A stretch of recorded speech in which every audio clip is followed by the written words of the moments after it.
So from now on, therefore, we regard no one according to the flesh. Even though we once regarded Christ according to the flesh, we regard him in this way no longer. Therefore, if anyone is in Christ, he is a new creation. The old has passed away. Behold, the new has come. Do you want to know who you are? You want to know all about you and who you are inside? You are the new creation. Paul says it right here. Therefore, if anyone is in Christ, he is a new creation. You are a new creation. You are in Christ. Brand new, new creation. Everything about you is new on the inside. Resurrection life, a brand new heart, righteous heart, obedient heart, perfect heart, completely forgiven, sin-free. Inside, guys. A new creation. The old has passed away. Remember, it says that if one died for all, then all died. You know, though, that old sinful you, so to speak, that depressed you, that angry you, that jealous you, that angry you, that anxious you. Well, believe it or not, that person died on the cross. Now, you can still act like him, but that's not you. You're a new creation. You're just like Jesus. So you can act contrary to that. That's fine. But if you want to act like your true self, you got to look to Jesus.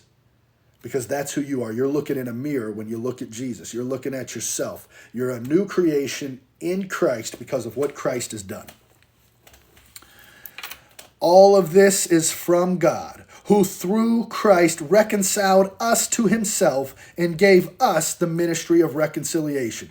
Notice how it was Christ doing the work. Notice how Christ reconciled us to him. That is, that in Christ, God was reconciling the world to himself, not counting their trespasses against them, and entrusting us the message of reconciliation. Up on that cross, as Jesus Christ had all of the world in mind, God was reconciling it to himself, reversing the fallen order of Adam and Adam's fall. Remember, Adam represented mankind and he died. Therefore, everyone died. And Christ represents the new humanity and he resurrects. One died, all died.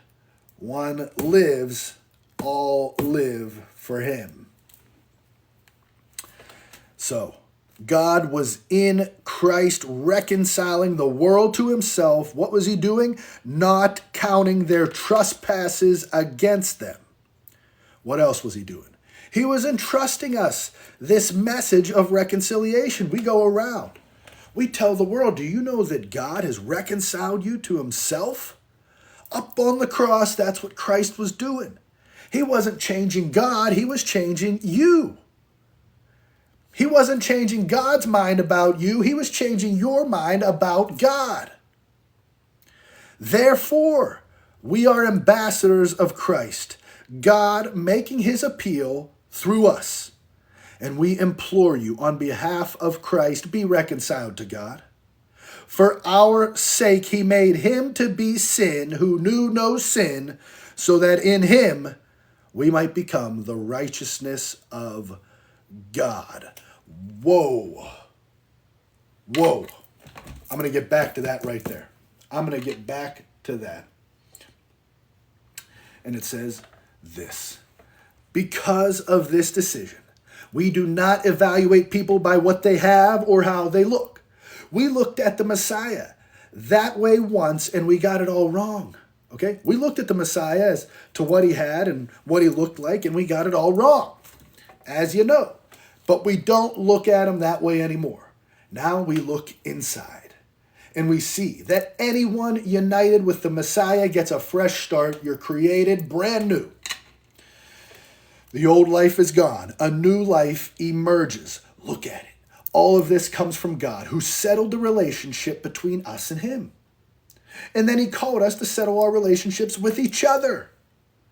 God put the world square with himself through the Messiah, giving the world a fresh start by offering the forgiveness of sins. God has given us the task of telling everyone else what he's doing. We are Christ's representatives. That's what we are in here. God uses us to persuade men and women to drop their differences and enter into God's work of making things right between each other.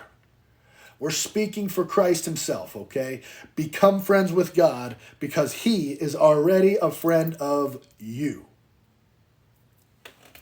And so it says this, for our sake, he made him to be sin who knew no sin, so that in him we might become the righteousness of God. Let that settle in. Do you know what that means to be the righteousness of God? That means you are in the right relationship with God. You've got the perfect relationship with God. Can you say that about your friends? Can you say that about your parents? Can you say that about your spouse, your wife, your husband? Can you say that about your kids, that you've got the perfect relationship? Well, we can confidently say that about God because of what God has done. For our sake, he made him to be sin who knew no sin. What a gift. What a gift. And he did this so that we might become the righteousness of God. Very powerful verse right there, guys. Up on that cross, the great exchange. He knew no sin, but he became sin for our sake, so that we could have the perfect relationship with God. Unity, love, trust, compassion, beauty, holiness, truth. That's 2 Corinthians 5:21. That wraps 2 Corinthians chapter 5, guys. A perfect gift. Ian, you nailed it. You nailed it.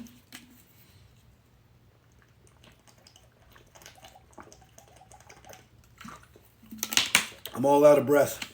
I'm all worked up.